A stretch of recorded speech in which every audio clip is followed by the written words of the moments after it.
ዋና ዓላማችን ግን የኢትዮጵያን የትምህርት ስርዓት ለመለወጥ ስፔሲፊካሊ ደግሞ ዲቴልስ ነገር ከተማሪነት በላይ ለውጥ የሚለው ኢኒሺዬቲቭ ዋና ዓላማው ተማሪ ሆነው ሰዎች ገንዘብ ማግኘት ይችላሉ። ዝናት አባውት ፖለቲክስ ስለ ፖለቲክስ አይደለም። አሁን ስለ ግብርና ነው። በዚህ ዘርፍ በቃ ምን ልበል ቀውጥ የሆነ ፉክክር ውስጥ የሚገባ ትውልድ ይመጣል። ማለት ሱፐርማርኬት ስትሄድ ስጋ ስትላቸው ዶሮ ስጋ ስትላቸው የሀገር ውስጥ የውጭ ይላል እና እሑድ እረፍት እሑድ ማታ እሑድ መስራትን እሑድ ማታ እኔ ዲሊት የሆነ ወርክሆሊክ ሜንታሊቲ እና ያ ኢችን ኢንዲቪዥዋል ላይ መግባት አለበት።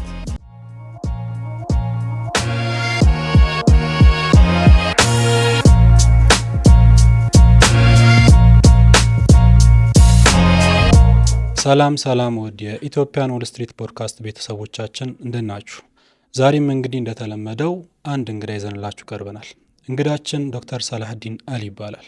ዶክተር ሰላህዲን አሊ በዚህ ሰዓት በግብርናው ዘርፍ እንዲሁም በፖለቲካው ላይ በሰፊው እየሰሩ የሚገኙ ይህንን ዘርፍ እያነቃነቁ ከሚገኙና ከተለያዩ ተቋማት ጋር እየሰሩ የሚገኙ ባለሙያ ናቸው። ዶክተር ሰላህዲን አሊ እንግዲህ ባለፉት ዓመታት እየሰራቸው የሚገኙ የተለያዩ ስራዎች አሉ። ከነዚህም ውስጥ የተወሰኑትን በመጥቀስ ወደ እሳቸው የምናመራ ይሆናል። አንደኛው ኢትዮጵያን ፖለቲካል ኮንሰልተንሲ የሚባል ድርጅት አቋቁመው በማማከር በማሰልጠን እንዲሁም በአቅርቦት በዶሮ እርባታው ዘርፍ ላይ እየተሰሩ ይገኛሉ። ሁለተኛው በዚሁ ዘርፍ ላይ የሚገኘውን ኢትዮ መኖ ነው። በዛው ድርጅት ላይ መኖ በማቀነባበር በማከፋፈልና ለዶሮ አርቢዎች በማድረስ እየሰሩ ይገኛሉ። ሶስተኛውና ዋነኛው በዛቸው ከሚመሩት ድርጅት የሆነው ጌትዋይዝ የዶሮ ልማት ወይም ደግሞ የእንስሳት ልማት ሼር ካምፓኒ ነው። ይሄ ካምፓኒ በጣም በትልቅ በጀት የተቋቋመ እንደሆነ ነግረውኛል። በዚህም ላይ የተወሰኑ ሀሳቦችን የምናነሳ ይሆናል። በዚህኛው ድርጅት በማቋቋም እንዲሁም በቦርድ ኃላፊነት እየተንቀሳቀሱ ያገለገሉ ይገኛሉ። እንግዲህ እነዚህ እኛ ከጠቀስናቸው ስራዎቻቸው ውስጥ የሚጠቀሱ ናቸው። ነገር ግን እስኪ እነሱን አውርተን ሀሳቦችን ጨምረን የምናወራ ይሆናል። ወደ ዶክተር ሰላህዲን ስመጣ እንኳን እንግዶቻችንን አክብረህ ወደኛ ስለመጣ እናመሰግናለን ዶክተር። እኔም በጣም አመሰግናለሁ። እንግዲህ አሁን ያነሳኋቸው በጣም ትንሽ ሀሳቦች ናቸው ስለአንተ። እስኪ ዶክተር ሰላህዲን ማን ነው? ራስን አስተዋውቀን የተወሰነ ከኦዲየንሳችን ጋር ለመተዋወቅ።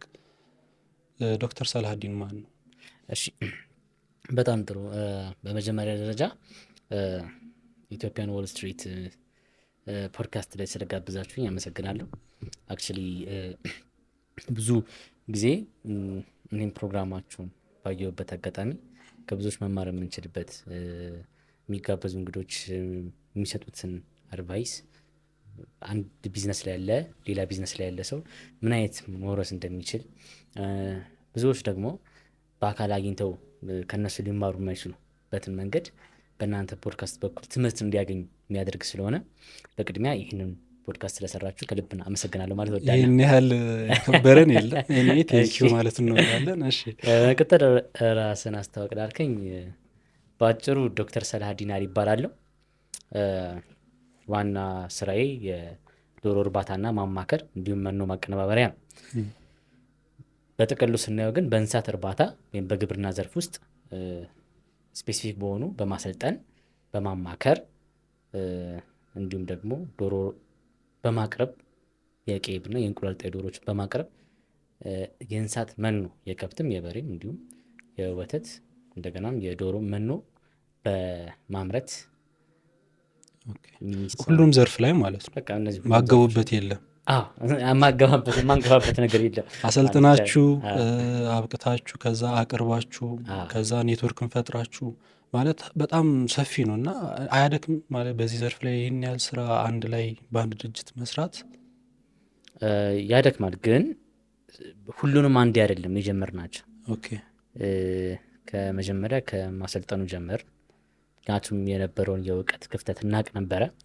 እንደሚታወቀው ኢትዮጵያ ውስጥ ግብርና በእውቀት የሚመራ ነገር አለ፣ በእውቀት የሚሰራ ነገር አለ። ለዛ ነው ብዙ ሰዎች ይገባሉ ከስራ ይወጣሉ። አቅሎም ከማየት ሁለትም ካለማወቅ የመነጨ ነው። በተቀረው ዓለም ብናይ ግን ተውት፣ በተቀረው ዓለምና በምስራቅ አፍሪካ ኢቭን ጎረቤት ኬንያ ሀገር ብናይ በጣም በእውቀት ነው የሚመራው እና ከትንሽ ካሬ ከትንሽ ቦታ ከትንሽ አካባቢ ብዙ ምርትን ያገኛሉ። እኛ ሀገር ግን ብዙ እንስሳለ ምርት የለም። ተረዳኝ አይደል? ሀገራችን ብዙ መሬት ብዙ እንስሳለ ግን ምርት የለም። ስለዚህ ይሄ ዋነኛ ምክንያቱ እውቀት ነው የሚል ነገር ደረሰ። የጋፕ ክፍተቱ እውቀት ነው። ስለዚህ ያንን እውቀት መሙላት ነው። ስለዚህ ኢቭን በሚዲያ በነፃ ማለት ይቻላል። በአካል ደግሞ በትንሽ ብር በጣም ብዙ ሰዎችን ማሰልጠን ጀመር፣ ብዙ ሰዎችን ፎሎ አፕ ማድረግ ጀመር። ስለዚህ የጀመርነው ከሱ ነው። ከዛ ደግሞ ጥራቱን የጠበቀ ነገር ገበያ ላይ እንደሌለን አወቅን። እያንዳንዱ ቢዝነሳችን የተነሳው ችግርን ከመፍታት ነው፣ ያለውን ችግር ከመፍታት ነው። ምክንያቱም ቢዝነስ አዞሌስ የሚመነጨው ችግርን ከመፍታት ስለሆነ ማለት ነው። ስለዚህ ገበያ ላይ ኳሊቲ የሆነ ፕሮዳክት ብቻ አይደለም፣ ኢቨን ግብርና ላይ መሰማራት የሚፈልገው ሰው ወይም እንስሳት እርባታ ላይ ወይም ደግሞ ዶሮ እርባታ ላይ መሰማራት የሚፈልገው ሰው ኳሊቲ የሆነ ፕሮዳክት ካለማግኘት ብቻ ሳይሆን ትረስት የሚያደርገውም አካል እንደሌለ አወቅን። ዘርፉ ላይ ማለት አዎ፣ እምነቱን አሳድሮበት የሚገዛው ተቋም የለም።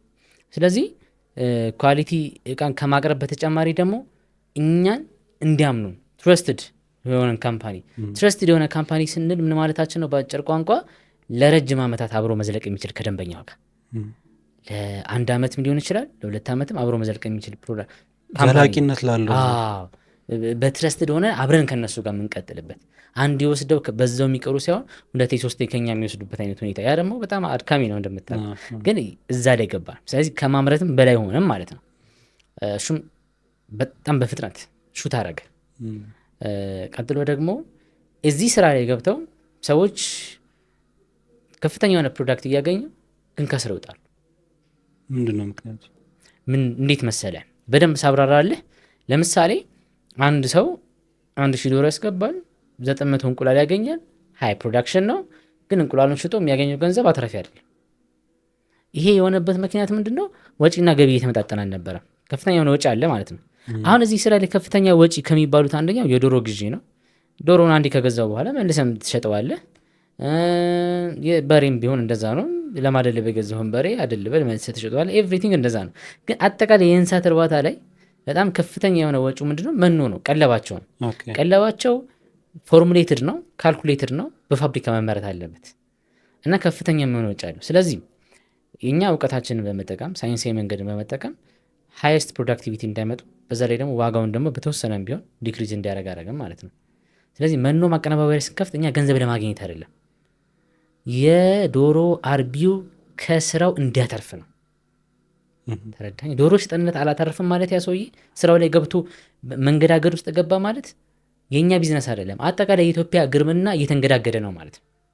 ኦኬ፣ የዛ ሪፍሌክት ነው እሱ። የዛን ሪፍሌክት መኖ ማቀነባበር ውስጥ ገባ። አሁን አዲስ አበባ ውስጥ አጠቃላይ 24 ድርጅቶች አሉ መኖ የሚያቀነባብሩት። ከ24ቱም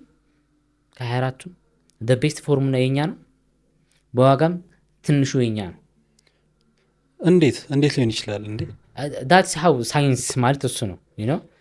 እንዴት ነው መሰለ ማለቴ ጥራት ኖሮት እንደውም ዋጋው ሊጨምር ነው የሚገባው። አላማችን የመጀመሪያ አላማችን ለማትረፍ አይደለማ። የተነሳንበት አላማ ያ የሚንገዳገደው አርቢ በእግሩ እንዲቆም ነው። ከስተመሩ ነው ከኛ ጋር መሄድ ያለበት። ተረዳኝ አይደለ? ትርፋችን ከብዛት ይመጣል፣ ችግር የለው። ግን መጀመሪያ የሚንገዳገደው ከስተመሩ መቆም አለበት። ተረዳኝ? አሁን ቢዝነስ ላይ እኔም ማምነው እንደግሌ የሆነ ቢዝነስ ላይ እንገባለን፣ ማርኬቲንግ እንሰራለን፣ ከዛ ብር ይመጣል። እሱ አይደለም ለኛ ቢዝነስ። ተረዳኝ? ቢዝነስ ማለት የዛሬ 5 ዓመት አንተ የምትደርስበት ነው። ተረዳኝ? ዛሬ አትርፌ የሆነ ሚሊዮን ብሮችን ይዤ ነገ ያንን ድርጅት ምዘጋው ከሆነ ተረዳኝ አይደል? ምዘጋው እኮ ጥሩ ፕሮዳክት ሰላምርት ቀርቼ አይደለም። በቃ አጠቃላይ ማርኬቱ ከስሮ አያዋጣም ብሎ ገዢዎቹ ከስተመሮቹ ከጠፉ ስራው አያዋጣም ካሉ እኔ ለማን ነው የምሸጠው? ነገ መጀመሪያ ያ ዶሮ አርቢ መቆም አለበት መኖ ለመሸጥ። በሁለት እግሩ ከቆመ ነገም ያገኛል፣ ነገም ተሸጠለታል። እሱ ነው የምልህ። ስለዚህ ፕሮዳክቲንም እንዲላመዱት አይደለም። ፕሮዳክቲም ሃይ ኳሊቲ ነው። ሃይ ኳሊቲ ከሆነ ምንም ችግር የሚላመዱታል። ዋን ማተር ግን መጀመሪያ ችግሩ ምንድን ነው? ችግሩ መቀረፍ አለበት። ችግሩን ቀርፈ ከዛ በኋላ ያንተ መኖ ሰው ተሻምቶት ይገዛል። ያንተን ማንኛውንም ዕቃ ሰው ተሻምቶት ይገዛል።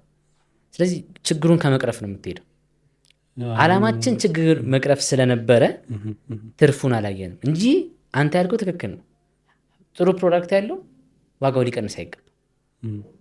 ዋጋ የቀነስንበት ግን ሪዝን ምክንያት አለ። እንዲያተርፍ ያ ከስተመሩ ሰስተነብል የሆነ ግሮዝ እንዲኖረው። እንደው ሰስተነብል ግሮዝ ባይኖረው እንኳን ስቴሽነሪ ፌዝ ላይ ሆኖ እንዲቀጥል ዲክላይን እንዳያደርግ እንዳይወርድ እንዳይወጣ ከገበያው ተረዳኸኝ? ሰፖርት እናደርገዋለን ማለት ነው። አሁን ባልከኝ እንግዲህ ቅድም መጀመሪያ ያነሳውልች የኢትዮ ፖሊተሪ ኮንሰልተንሲ እዚህ ስራ ላይ ሁላ እንዴት ሊገባ ቻለ በሚለው ነው እዚህ ደረጃ የደረስ ነው። እና ይሄ ፋሚሊያሪቲ የሆነ ቤተሰብ የመስራት ነገር እንደ ቤተሰብ በጋራ የመስራት ለሌላው መተሳሰብ በሚለው ነጥብ ነው እንግዲህ እዚህ ደረጃ የገባ ነው። እና እስኪ ልመልስ ወደኋላ የዶክተር ሰላሀዲን የእንስሳት ሕክምና የመሆን ፍላጎት ነበረው ወይ? ከዛ ወደኋላ ልመልስና እስኪ ወደዚህኛው ነጥብ እንምጣ። እንዴት ነበር የገባው? በጣም እንስሳት ሐኪም የመሆን ፍላጎት የለኝም አልነበረኝም። እኔ ሐኪም የመሆን ፍላጎት ነው የነበረኝ፣ የሰው ሐኪም ብቻ ሐኪም ዶክተር መባል ነበር የምፈልገው። እና ሃይ ስኩል ላይም ጥሩ ግሬድ ካላቸው ተማሪዎች መካከል ነበርኩኝ። ከዛ ይሄንን ፊልድ ስመርጥ ከ1 እስከ 3 የመጀመሪያውን የሰው ሐኪም ሂውማን ሜዲሲን፣ ቀጥሎ የጥርስ ሐኪም ዴንታል ሜዲሲን፣ ሶስተኛ ደግሞ ቬተሪናሪ ሜዲሲን መረጥኩኝ። ሶስቱም ሜዲሲን ነበረ? ሶስቱም ሜዲሲን ነበረ። ያ ማለት ነው ከ12 እና ከ12 የሆነ መቁረጫ ነጥብ አለ 500 ምናምን የሚያመጡበት ሲቹዌሽን ማለት ነው። ያ 500 የሚያመጡበት ሲቹዌሽን ከ500 በላይ ነው ሂውማን ሜዲሲን ምናምን የሚገቡት። 15 ነጥብ ምናምን ያችን ፖይንት ሳላመጣ ቀር። ስለዚህ ሂውማን ሜዲሲን አልገባውም፣ ዴንታል ሜዲሲን አልገባውም። መጨረሻ ላይ ያው ሶስተኛ የመረጡት ቬተሪናሪ ሜዲሲን ነው። ከዛ ገባኝ ማለት ነው። አሁን ባልከን መሰረት ፍላጎትህም ሳይሆን ግን እዚህ ዘርፍ ላይ ኦልሬዲ በደንብ እየሰራበት ትገኛለህ። በጣም ዴዲኬትድ ሆነ ራስን ሰጥተህ እየሰራ ትገኛለህ። እስኪ ስገባ መጀመሪያ ምንድን ነው ያገኘው እዚህ ዘርፍ ላይ? በትምህርቱም እንጀምርና ወደ ቢዝነሱን እንግባ። እንዴት አገኘው? እንግዲህ እንዳልከኝ ፍላጎቱ አልነበረም፣ ግን ሶስተኛ ያገኘው ደርሷል። ከዛ ገባ። ምንድን ነበር የመጀመሪያ ስሜት? እኔ ደስተኛ አልነበርኩ። ማለት የነበረው ነገር አብዛኛው ሰው በትምህርቱ ተስፋ ቆርጧል፣ ሳይፈልግ ነው የገባው።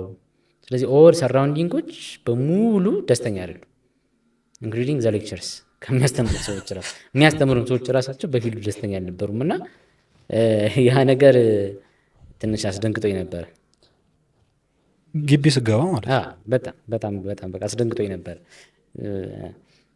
እንዳልኩ ነው፣ ተማሪውም ደስተኛ አይደለም፣ አስተማሪውም ደስተኛ አይደለም።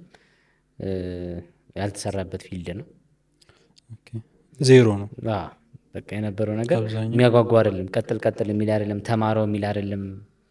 ያ ነው። ያ ደግሞ የእኛ የቬተሪናሪ ሜዲሲን ብቻ አይደለም፣ ሆል አግሪካልቸራል ዲፓርትመንት፣ ፕላንት ሳይንስ በለው አኒማል ሳይንስ በለው ኤቭሪቲንግ እዚህ ውስጥ ያሉት አግሪካልቸር የሚባሉ ዲፓርትመንት በሙሉ ደስተኛ አይደሉም፣ የሚገቡት ሰዎች ማለት ነው። ምክንያቱም ወተን ምን እንሆናለን የሚል ነገር ስለሚያስቡ ይሆናል ብዬ አስባለሁ። ያው ሰክሰስፉል ሆኖ ለሌላው እንደ ሞዴል የሚቀርብ ሰው አልነበረም በሰዓቱ? አልነበረም፣ ነበረ፣ አናቃቸውም። ግን ተረዳኸኝ? አንዱ ጋፕ እሱ ነው። ልክ እኔ ይህንን ስረዳ ነው አልነበረም እንዲህ ብዬ ጋዘር ማድረግ ጀመርኩ ምናምን ከተቀሩት ጓደኞቼ ጋር። እንደዚህ እንደኔ አይነት ሞቲቭ የነበራቸው ኢቭን ከግቢ ውጭ መሄድ ነበረብኝ። ስለዚህ እኔ የተማርኩት መቀሌ ዩኒቨርሲቲ ነው። ስለዚህ ጅማ ዩኒቨርሲቲ የነበረ ልጅ፣ ሐሮማያ የነበሩ፣ አዲስ አበባ የነበሩ ዘሴም ሞቲቭ የነበረን በዚህ ፊልድ ስኬታማ መሆን እንችላለን ብለን የምናስብ ገና ተማሪ ሆነን አንድ ላይ ሆነን ሚዲያ በማቋቋም ዘርፉ እንዲነቃቃ ሰዎች ከዚህ ስሜት እንዲወጡ እውነት በዚህ ዘርፍ ውስጥ ስኬታማ የሆኑ ሰዎች አሉ በግብርና ዘርፍ ውስጥ የሚለውን ነገር አይዴንቲፋይ ለማድረግ። ስለዚህ ያንን ጥረት በምናደርግበት ሰዓት መውጣት ጀመሩ ማለት ነው። ሚዲያው ምንድን ነበረ? ሚዲያው ብሉቬት ይባላል። ብሉቬት ይባላል። ያቋቋመውም ቲም ደግሞ ከተማሪነት በላይ ለለውጥ ኢኒሽቲቭ ነው። ኢኒሽቲቭ ይባላል። በ7 ዩኒቨርሲቲዎች የሚሰራ ጥሩ ኢኒሽቲቭ ነበረ። በዩኤስኤድ ፈንድ የሚደረግ ማለት ነው። በጣም ሰፊ ስራ ሰርታችኋል በዚህ አይነት? በጣም በርካታ ተማሪዎች ኢቭን በየዩኒቨርሲቲዎቹ የተዘዋወርን አዘኝ ደብዘዴ ምን ሪዛልት አመጣ ብትለኝ የብዙ ከኛ በኋላ የገቡ የእንስሳት ሐኪሞች እውነት ይህ ፊልድ ውጤታማ ያደርጋል የሚል ሜንታሊቲ እንዲኖራቸው አድርገናል፣ ሆነንም አሳይተናል። የመጀመሪያ እናንተ ስገቡ የገጠማችሁን ነገር ለተከታዩ ትውልድ ለመቅረፍ ነው የጀመራችሁት መጀመሪያ? በዛ ደረጃ ስኬታማ ሆነናል ብዬ አስባለሁ። እንደው ከኛ በኋላ የሚገባው ሳይሆን ኢቭን ስራ ላይ ያለው ሰው ራሱ ሜንታሊቲው እንዲቀየር አድርገናል። እየሰራ ያለበትን አዎ በጣም ሰፊ ስራ ነው። አይ ቲንክ ለምን ይሄን አልኩ መሰለ፣ በተለይ ይሄ ከወጣትነት ጋር በተያያዘ አንዳንዴ የምፈልገውን ሳይሆን ማፈልገውን የምሰራበት ኤጅ ላይ ትኖራለህ። አንዳንዴ ቅድም የሚያልከው ደግሞ ያለ ፍላጎት የሆነ ፊልድ ላይ ገብተህ እንድትማር ሁኔታዎች የሚያስገድዱበት ይፈጠራል እና ከዛ አንጻር አንዳንዴ እዛ ነገር ላይ መትጋት መስራት ወይም ደግሞ ያንን ነገር ላይ ሁሌ ሀስል ካረግ የሆነ ነገር እንደምታመጣ ማመንን ይፈጥራል ከሚል ነው እና ያ ብሉቬትም ከዛ አንጻር ካሳካቸው ስቲል አሁንም አክቲቭ ነው። አይ ቲንክ ብሉቬት አሁንም አክቲቭ ነው፣ ግን ያን ያክል እየሰራንበት አይደለም። ስኬቱን ጨረሰ። የተለያየ እንትን ላይ ነው ያለ፣ የተለያየ ፊልድ ላይ ነው ያለ ነው። ሰብ ዲቪዥኑን አልተለያየን፣ በጣም ቢዚ ነን፣ በጣም ስኬጁል ታይማችን ጠባብ ሆነ። ሁለት ከኛ በኋላ ለሚመጣ ደግሞ ትውልድ ደግሞ በሚገባ አላስረከብ ነው ወይም ደግሞ አልተረከቡንም። ኮንቲኒቲ መኖር ነበረበት። የተማሪነት በለውጥ ኢኒሼቲቭ ዋና መጨረሻ ዓላማው ምን መሰለ? በሀገር ደረጃ ነው። ሁሌም ዓላማችን ምን መሰለ? ምንም እንስራ፣ የኛ ሞቲቭ ማለት ነው። ዶሮም ላርባ፣ ከብትም ላርባ፣ እንደው ዶሮን ትቼ ማለት ነው፣ ንብም ላርባ፣ ከዛም ፊልድ ወጥቼ ደግሞ የሰው ሐኪምም በሆነ ወይም በሕክምናው ዘርፍ ውስጥ እሱንም ትቼ በሚዲያ ዘርፍ ውስጥም ብገባ፣ ኤኒቲንግ ብገባ የማስበው በሀገር ደረጃ አውትካሙ በሀገር ደረጃ ምን መጣ ነው። ያኔ ተማሪ ሆነን ይህንን ከተማሪነት በላይ ለለውጥ የሚባለውን ኢኒሼቲቭ ቢዮንድ ስቱደንት ፎር ቼንጅ የሚባል ኢኒሼቲቭ ስናስብ ኢኒሼቲቫችንን አሁን አንተ ያልከው አንዱ ዓላማ ናት። ላይክ ከኛ በኋላ የሚመጡን ተማሪዎችን ኢኒሼት አድርገን ኢንስፓይሬሽን መፍጠር፣ ሞቲቬትድ ለማድረግ ወይም በዘርፉ ስኬታማ የሆኑ ሰዎችን ወደፊት ለማምጣት ይህን በሙሉ የምንሰራው እሱ አንዱ ዓላማ ነው። ዋና ዓላማችን ግን የኢትዮጵያን የትምህርት ስርዓት ለመለወጥ ነው። የኢትዮጵያን የትምህርት ስርዓት ለመለወጥ which means አጠቃላይ በፊልዱ ላይ ስፔሲፊካሊ ደግሞ ዲቴልስ ነገር ከተማሪነት በላይ ለውጥ የሚለው ኢኒሼቲቭ ዋና ዓላማው ተማሪ ሆነው ሰዎች ገንዘብ ማግኘት ይችላሉ። ተማሪ ሆነው ስራ መስራት ይችላል። ተማሪ ሆነው ገንዘብ ጀነሬት ማድረግ ይችላል። ተማሪ ሆኖ ኔትወርክ መፍጠር ይችላል። ተማሪ ሆኖ ሲወጣ ምን እንደሚሆን እርግጠኛ ሆኖ መውጣት የሚችል ትውልድ መፍጠር ነው። ቢዮንድ ስቱደንት ፎር ቼንጅ የሚል ሚኒንግ የሰጠ ነው። አሁን ከዚህ ሚኒንግ ጀርባ ምንድን ነው መሰለ?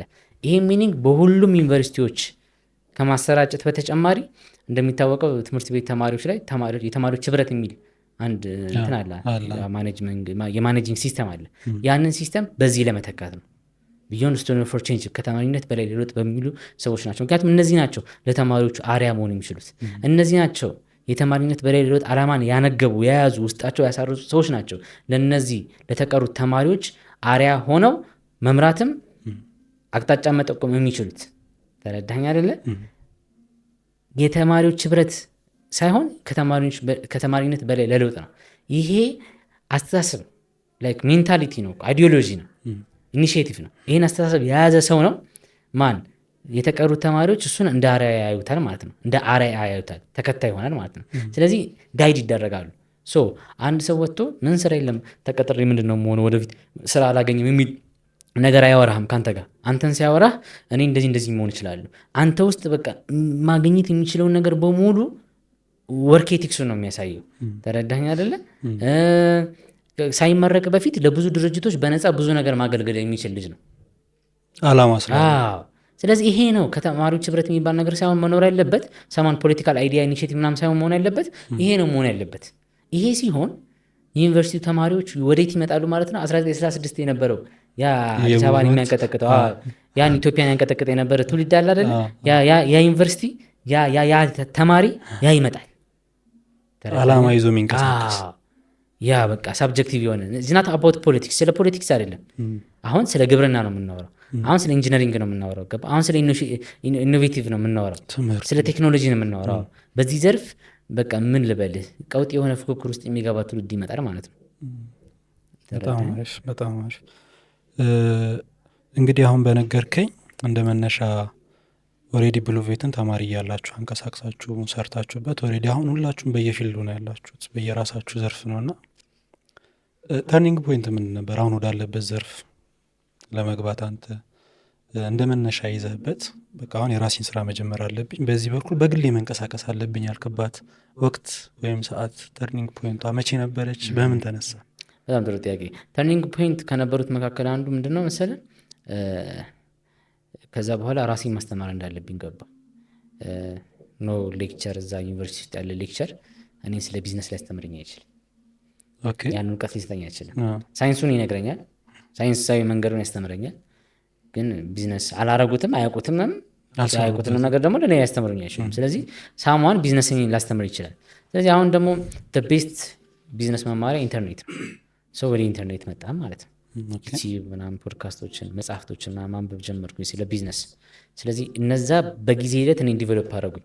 ስለዚህ ሀው ቱ ፕሮብሌም አይዴንቲፋይ ማድረግ እንደምችል፣ የትኛው ሴክተር የተሻለ ቢሰራበት የተሻለ ያመጣል የሚለውን ነገር አይዴንቲፋይ ማድረግ ጀመርኩኝ። ሰርቬይ ሰራሁኝ የራሴን።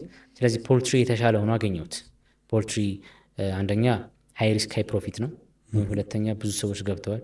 ሶስተኛ የገቡት ሰዎች የእውቀት ችግር አለባቸው። እንዳልኩ ብዙ ጊዜ ላሞችን የሚሰሩ ሰዎች 50% የሚሆኑት ምናልባት ከሐኪሙም በላይ ሊያውቁ ይችላሉ፣ ያውቃሉ ኢን ተርምስ ኦፍ ኖሌጅ ማለት ነው። ፖልትሪ ላይ ግን ያን ያክል አይደለም። ሁለተኛ ማሲቭ ዲስትራክሽኑ ሃይ ነው። የባለሙያ እገዛን በጣም ይፈልጋል። ፖልትሪ ያቱም አንድ ዶሮ ብትታመም በጣም ብዙ ዶሮ ሊያልቅብ ይችላል ድንገት። ሪስኪ ቢዝነስ ነው። ስለዚህ ይህን ሪስኪ ቢዝነስ ደግሞ ያለ ባለሙያ አድቫይስ ወይም ድጋፍ ማንም ሰው ሊሰራ ይፈልጋል። ሪስኪ ነዋ። ስለዚህ ያን ሪስኪ ደግሞ አንተ ደግሞ ባለሙያ እስከሆንክ ድረስ ይሄ ለእኔ ጥሩ አጋጣሚ ነው የሚለውን ነገር አንደርስታንድ አደረግኩ። ስለዚህ ይሄ ነው ተርኒንግ ፖይንቱ።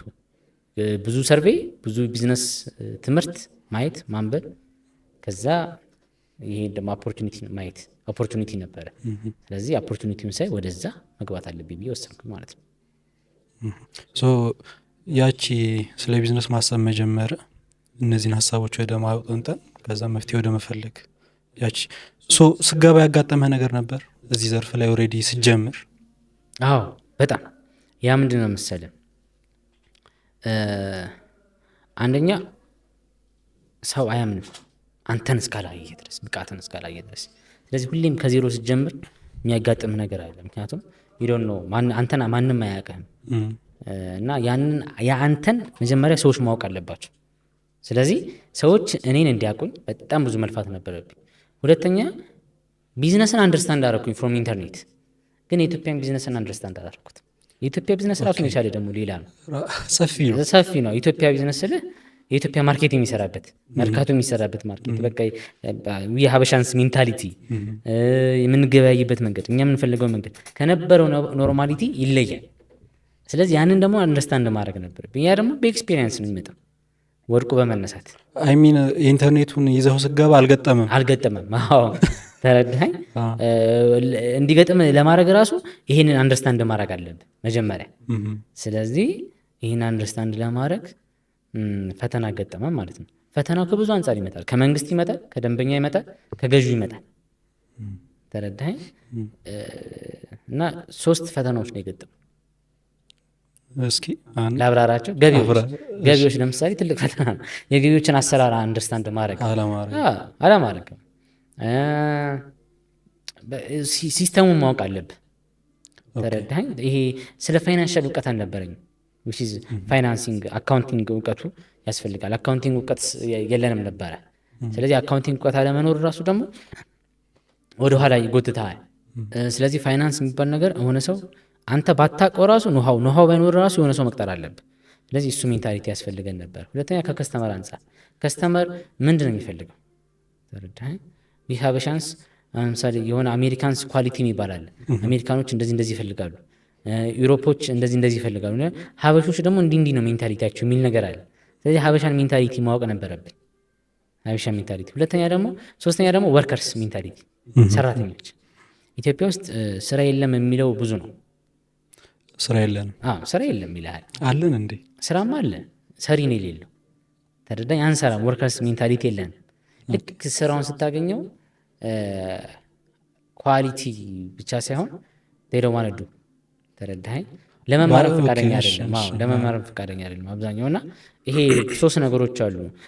ጁኒየር ስቀጥር፣ ጁኒየር የሆነ አዲስ ሰው ስቀጥር፣ ከዛ ሲኒየር ስትቀጥር ያለው የሜንታሊቲ ይለያያል። ሲኒየር ስትቀጥር ዜሮ ዘጆብ። ተረዳኸኝ አይደለ? ግን ብዙ ገንዘብ ይፈልጋሉ፣ ጥሩ ተከፋይ መሆን አለባቸው። በሰዓቱ ደግሞ ገንዘብ የለንም እኛ አዲስ ጀማሪዎች ስለነበር። ስለዚህ የምንቀጥረው በሙሉ ጁኒየር ነበረ። ጁኒየር ስንሆን ደግሞ የስራውን አዳፕተብል አይደለም ወርከርስ። ይሄ 2:30 ገብቶ 11 ሰዓት መውጣትን ራሱ አዳፕት አያደርጉትም። እሱ ብቻ አይደለም፣ ስራን በአግባቡ አጠናቆ መስጠትን አዳፕት አያደርጉትም። ስራን በኳሊቲ መስራትን አዳፕት አያደርጉትም። ኢቨን አንዳንዴ የትምህርት ስርዓታችን ለምሳሌ አንዳንድ የምንቀጥራቸው ዶክተሮች እኔ እንጃ 7 ዓመት ተምሮ ምን እንደሚወጡ ብላ ግራ እስከሚገባኝ ድረስ ማለት ነው። ብቃት ወይስ ሞቲቬሽን? ብቃት። ለምሳሌ መድኃኒት ጥቀስ ስትል 1-2 መድኃኒት ነው የሚነግርህ ከዛ ይልም እና ዛት ላይ እኮ ትረስት የሌለው ማህበረሰቡ ገባ አይደል? 7 ዓመት ተምሮ ለመድኃኒት ብቻ የሚጠራ ከሆነ ለምን ይኖረኛል? እና አሁን ይሄ እንስሳት ሕክምና ፊልዱ እንደዛ ከሆነ አሁንም ሂውማን ሜዲሲኑም እንደዛ እየሆነ ነው በጊዜ ሂደት ገባ አይደል? ስለዚህ ኳሊቲ የሆነ ፕሮዳክቲቪቲ እያመጣን አልነበር። ይህ ሶስተኛው ፈተናችን ነበረ። ያ ማለት እኛን ልናበቃቸው የሚገባው ማለት ነው በሂደት እና እሱ ራሱ ጊዜ ይፈልጋል። ተወታችሁታል ግን አሁን ባለው ይመስላል። ያው ምንድን ነው መሰለ ተወተነዋል። እሱ ያው ሪዛልቱ ይናገራል። ግን አዳፕትም አድርገነዋል። አዳፕት ሚሲስ ከችግሩ ጋር አብሮ መኖር ማለት ነው። አዳፕት አድርገነዋል። አንዳንዱ ማይፈታ ነው። አዳፕት ታደርገዋለህ። ምን ኢቮልቭ አድርጓል ትላለህ? አሁን ከጀመራችሁበት ጊዜ ጀምሮ ባሉት በእነዚህ 3 ዓመታት ውስጥ የነበረው ለውጥ ወይም ደግሞ አድጓል፣ ቀንሷል? እስኪ ዲፋይን አድርገልና ኢቮሉሽኑ ምን ይመስላል? ኦኬ እንዳልኩ ሁሌም ስንሰራ አላማ አድርገን የምንሰራው ሀገርን ነው። ሀገርን አላማ አድርገን ስንሰራ ማቀርባት ወይም ማስቀምጣት ጡብ አዘ ኢንድ ኦፍ ዘ ዴይ ምን አይነት ቤተ መንግስት ትገነባለች ነው ኮንሴፕቱ እሱ ነው። ስለዚህ በጣም ይሰራ ነው። መጀመሪያ እውቀት ላይ ነው።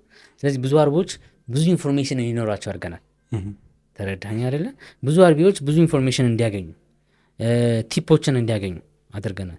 ሁለተኛ ነገር ደግሞ ልክ በቡናው ዘርፍ ኢሲኤክስ እንደሚባለው አርቢዎችን የያዘ እኛም ደግሞ በግብርናው ዘርፍ ደግሞ በዶሮ እርባታው ዘርፍ ደግሞ 500 የሚሆኑ አርቢዎችን አንድ ላይ ይዘናል። ያ ማለት ዊ ዶ ሃቭ ዳታስ የ500 አርቢ እኛ ራሳችን ያሰለጥናቸው ዶሮ የሰጠናቸው ዋቴቨር ዜ ኮምፕሌን ግን ዚ አር አውር ፋሚሊ። ተረዳኝ አይደለ?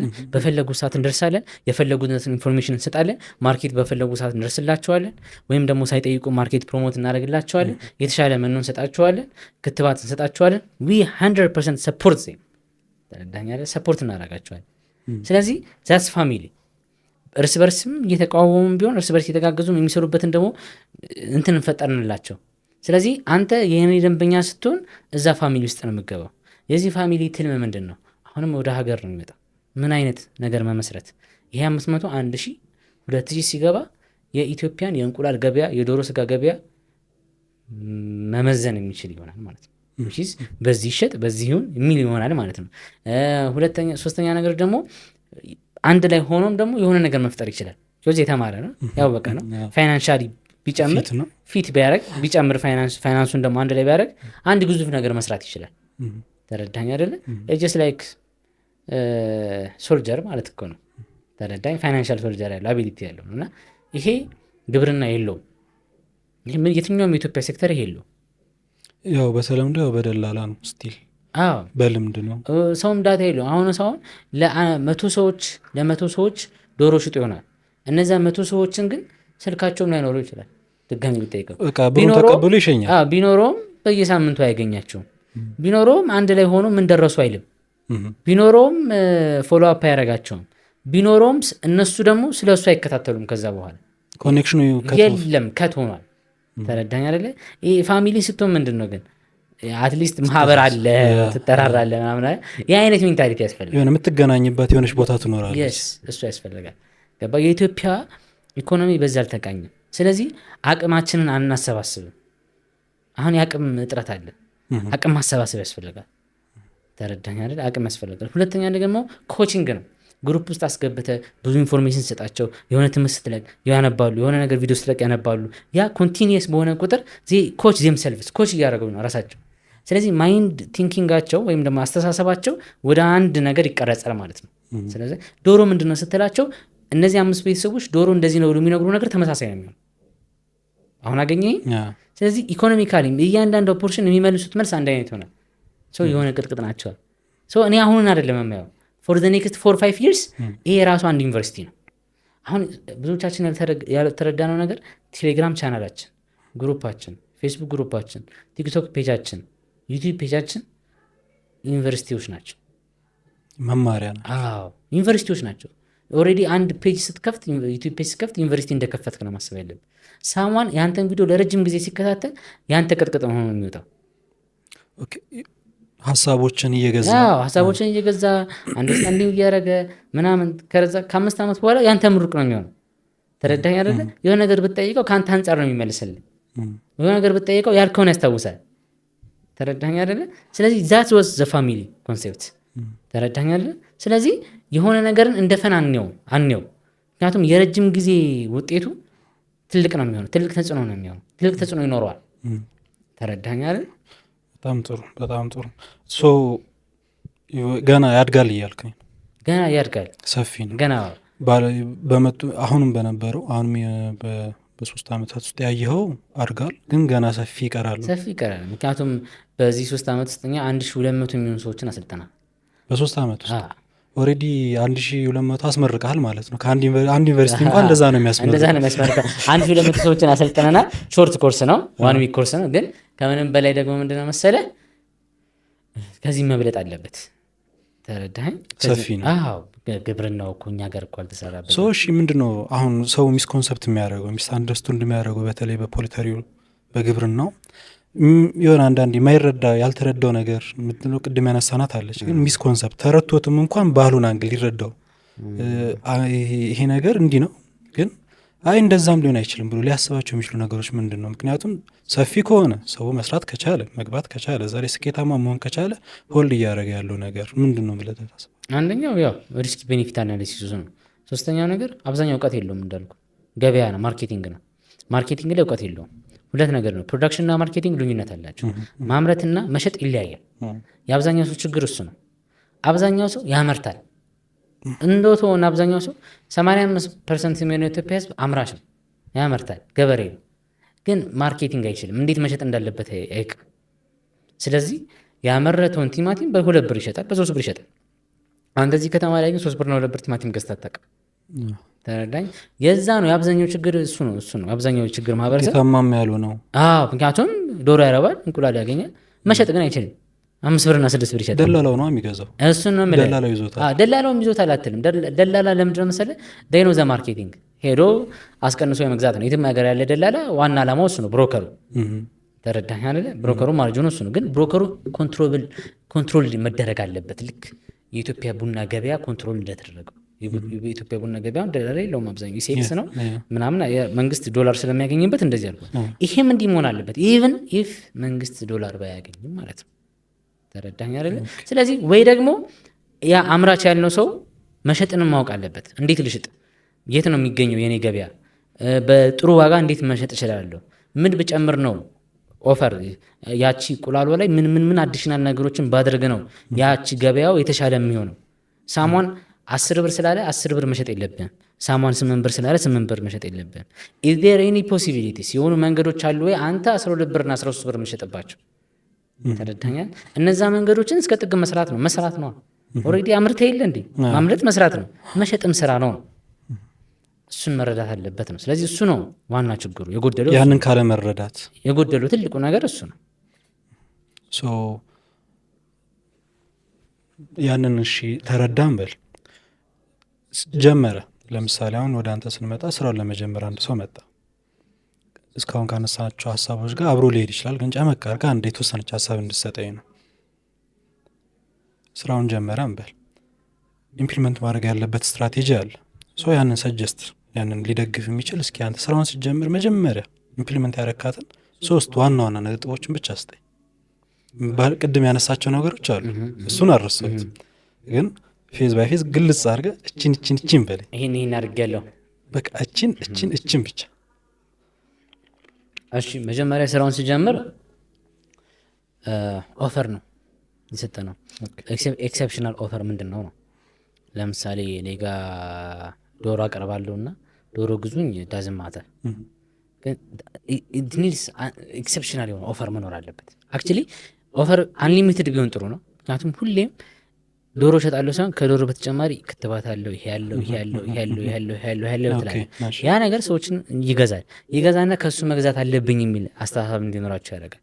ከምንም በላይ ደግሞ ኤክሰፕሽናል መሆን አለበት ያች አንድ ኦፈር ደግሞ ከሌላ የተለየ። ለምሳሌ የእኛን ኤክስፔሪንስ ልንገርና 1 ዓመት ሙሉ ነጻ የማማከር አገልግሎት የሚል ነገር አለ። ያን የጀመርነው እኛ ለመጀመሪያ ጊዜ በዶሮ እርባታ። ምክንያቱም ዘይኒ ዲዛይር አውር ኮንሰልታንሲ፣ ያን ኮንሰልታንሲ ደግሞ በነጻ እንሰጣቸዋለን። ሰውዛት ከየትም ዶሮ ሊገዛ ይችላሉ። ከኛ ዶሮ ሲገዙ ግን የሚያገኙት 1 year ፍሪ ኮንሰልታንሲ ነው። which means ከምንሸጠው በላይ ሽጠን ከምናተርፈው በላይ ብዙ መስዋዕትነት እንከፍላለን። በማማከሩ ብዙ መስዋዕትነት በማማከሩ እንከፍላለን። ተረዳኸኝ አይደለ? ግን ምን አገኘ ነው? በብዛት መሸጥ ቻለን። which በአንድ ዓመት ውስጥ ከ120 ሺህ በላይ ዶሮ መሸጥ ቻለን። እቺኛው ኦፈር ብቻ ማለት ነው። ከብዛት አገኘ ነው። ስለዚህ ኪ የሆነች ኦፈር መስጠት አለብን።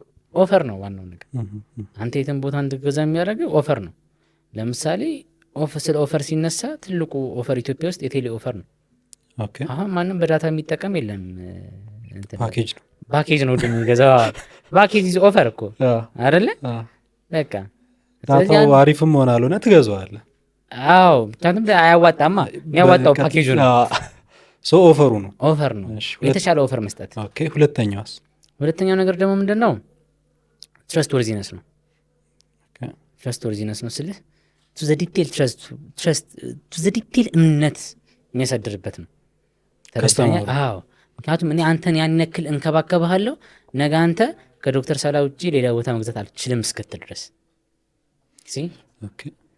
ያ ማለት ክዳን ከረሳኝ ክዳኗን እጥፍ አድርጌ እሰጥሃለሁ። የሆነ ነገር ከጎደል ያን የሆነ ነገር ለማሟላት እሄዳለሁ። በቃ አቅሜ እስከምችለው ድረስ በታማኝነት ከአንተ ጋር ለመስራት እቀጥላለሁ። with the money, with the value, with the additional thing. so